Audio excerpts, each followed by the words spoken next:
good two drivers. Yeah, if you think about it, okay, that best of the rest spot can change, right? So let's say, okay, if Aston Martin really do get in the fight with the top three teams, and Alpine becomes closer, then what? If Red Bull are alone, is best of the rest can start from second place. Yeah, you know what I mean?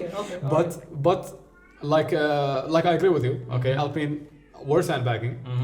There is evidence of that. Yeah, and they have very good driver pairing. But we agree, Gasly is not gonna quietly be that. I think Ocon gonna be the better. So that's why you didn't say your number 9. My number 9 is Lando Norris. Okay. Even though McLaren's struggling, Lando has this magical touch that he can extract every bit of performance that is possible of the car, you know? So when the race is gonna be chaotic, Lando's gonna pick up those points.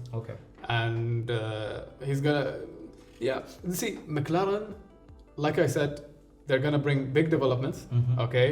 McLaren are gonna be strong at the end of the year. In my opinion. They're gonna be back at that spot fighting with Alpine. That's gonna be a good battle, actually. With Aston Martin as well, by the way. That's gonna be the race to watch for. Exactly. You know? Yes. And with all these drivers, that's gonna be so exciting. You know? Can you imagine? If McLaren pick up their pace, they're gonna be at first, at least, they're gonna be fighting with Alpine. True. All right. Maybe at the first race, they're gonna be fighting Haas. You know. But later stages, they're gonna be fighting the Alpine and the driver pairing. Those four are going to be fighting with each other. Gasly, Ocon, Norris, Piastri. That's going to be a good scrap. Oh, wow. That's going to be nice. Yeah. P8. Ocon. Same. Yeah. So, I mean, I believe amongst them, you know, Ocon going to come out on top. You know, he has this racecraft. He's a really experienced driver and, you know, so yeah, that's why I feel like Ocon, it's a good car. I mean, there is nothing much more to add. We have seen Ocon for a really long time and, you know, he's performing really well.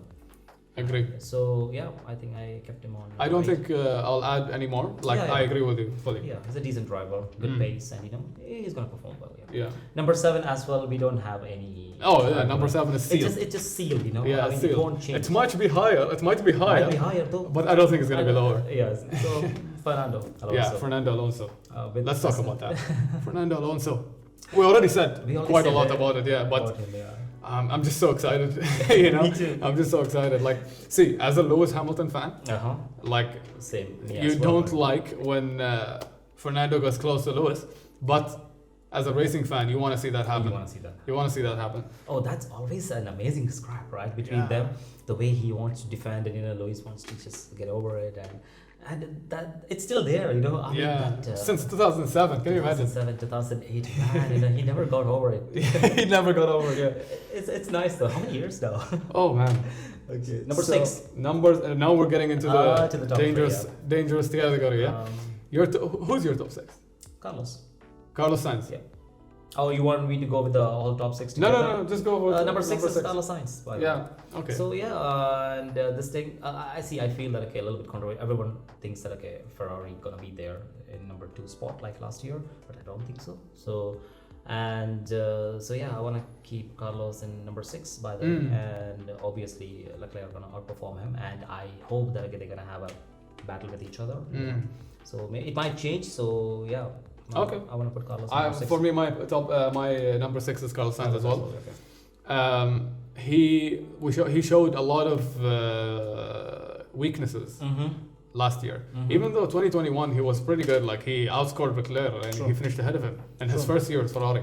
But when having a competitive car and the spotlight is on you, the pressure is on, and we all know the Ferrari pressure, driving that team, Ferrari, it's like it could be a curse and a blessing, you know. A blessing as well. Yeah, everybody wants to drive a Ferrari, but nobody wants to drive a Ferrari.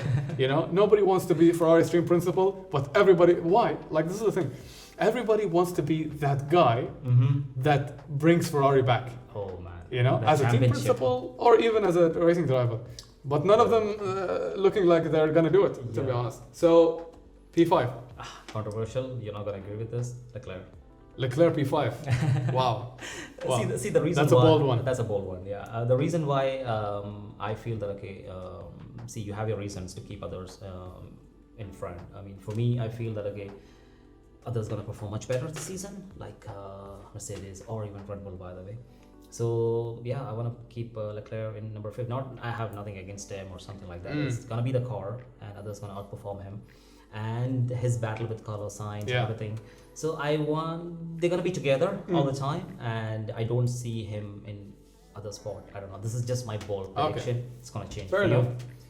For me, it's Perez. Okay. I put him as my disappointing driver. Yes. And I think he is going to be disappointing. I think it's going to be tight between him and Sainz. So you kept all the load of winning the championship in Max's hand. Max's hand, yeah. So it's inevitable. It's inevitable, Okay. you know. Perez and Sainz are the weakest of the 6 drivers. 6 drivers, yeah. He's the weakest of the top 3 teams. Yeah, you're right. Yeah, you're right. And like, if like Mercedes are closer to Red Bull, and there's gonna be this fight between Mercedes, Ferrari, Red Bull, possibly Aston Martin, I don't think Perez is gonna be the guy to pick up those points. Okay. So he's gonna be my top 5. And number 4, George. Yep. So Mercedes is gonna do well. So same spot as last year. Same spot as last year, and he's a really consistent driver, and he's gonna perform really well, and against Lewis as well. And he's a future world champion. Of course, I want to see him winning championship, and I have high hopes for him. He finished ahead of Lewis last year. Last year, of course, but that's a little bit, it's a different thing. People will just say as it's not like white and black. It's different because Lewis sacrificed a lot in the first. More than in the first half, by the way. He was, he was working for the team because the car wasn't working well. And George was there just to take those upgrades or whatever.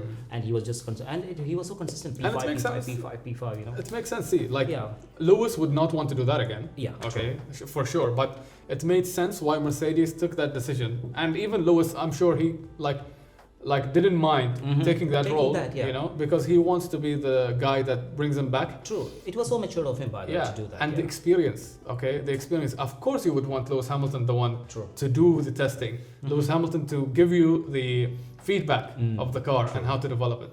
Nobody else. You think that would happen in Red Bull in a situation like that? No. I just don't think so. Their philosophy and everything is different, right? Yeah, it's all Max. It's all Max. You think Max would sacrifice maximum push? Max didn't even sacrifice one. Yeah, 6th place. 6th place. While he already won the championship. Yeah, for a grudge over Monaco, which we still don't know if that really happened or not. For me, that was I don't know. Okay, some people see it as he has to be like that. He's the Ronaldo of of Formula One, by the way.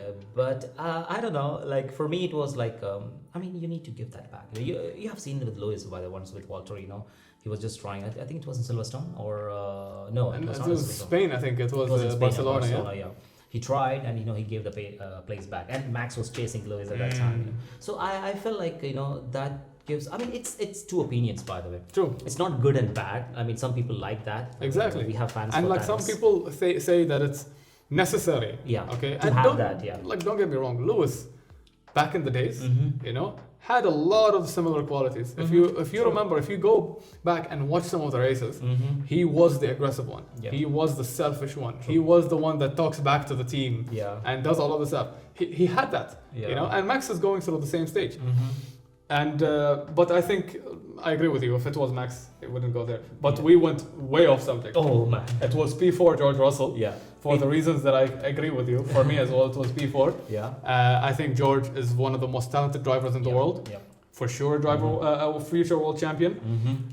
This year, if Mercedes are competitive, Lewis is gonna edge ahead of George. Of course. They're gonna scrap though, which I'm looking forward to, but also we don't want the Nico Lewis situation to happen again. Especially when you're not having a dominant car. No way. Yeah. So P3, top 3. Perez number 3. Yeah. So you think that Red Bull are gonna be rapid? Do you think they're gonna be more dominant than last year? Exactly. So this is why I kept Perez. I believe in his racecraft a lot, but they're gonna be really fast, and it's gonna be really hard to catch them. By the way, did you see the testing? Oh my, come on, how easily they were, putting the car in place. So it's gonna be a tall order just to catch up Red Bull. So that's the reason why I kept Perez in number 3. So my number 3 is Charles Leclerc. Okay. I think Leclerc is gonna do similar things that he did last year. Maybe improve in one area or another. See, Ferrari cannot make more mistakes than they did last year if they tried. If they try to make more mistakes and more strategic off calls, than last year, they won't even be able to do it. So they're naturally going to do better. Okay. And but Leclerc is still, if the battle is tighter, I don't think that he has the edge over Lewis and Max. Okay. So P2. Lewis. I think Lewis is P2 for me as well. I just have this feeling. Yeah, you know? me too, by the way. Coming to the season, I feel like, they're going to do well this season. I mean, they're not up to the level that they can catch Red Bull. I hope they can, I mean, win more races and... See, it pains me, right? It pains me to say that Lewis number 2. I think Lewis is number 2. Yeah. And obviously the obvious choice of number 1 is Max Verstappen. He is in another level right now. He is... Untouchable, Untouchable. Literally untouchable. What he did last season was unrealistic. Yeah, man. The performances that he was doing, the pace that he had is unbelievable. Yeah. The overtake you're talking about went over. Oh my god. Oh, and Suzuka, right? Wow, man. That overtake was an Ayrton Senna overtake. Yeah. He gives me that vibes, Ayrton Senna, Michael Schumacher vibes. Yeah. He just goes for it and he picks the right moment and like for example the Suzuka overtake. Yeah. Okay. None of the other drivers would try that move. I don't think so. Yeah, true. I just don't think so. The fact that he did it, okay, he went for it while in a race that he could be the world champion. Yeah. It's a risky situation. You're very, in. Very, even though he was gonna win it inevitably, the world championship, but as a driver, you would want to clinch it as soon as possible. You don't want to throw away points. That was totally unnecessary though, that move. Yeah, but he went for it. He went for it, and after he went for it, and I think it was 17 laps. Yeah. Okay, the whole race distance. True. 25 seconds between him and Leclerc. If I'm not wrong, maybe I could be wrong, but it was a huge gap. True. Nobody pulls away this gap in 17 laps, man. True. And also in Hungary, man, from P10 to P1 like that. Yeah. He had this 360 spin. True. Went back, overtook Leclerc again.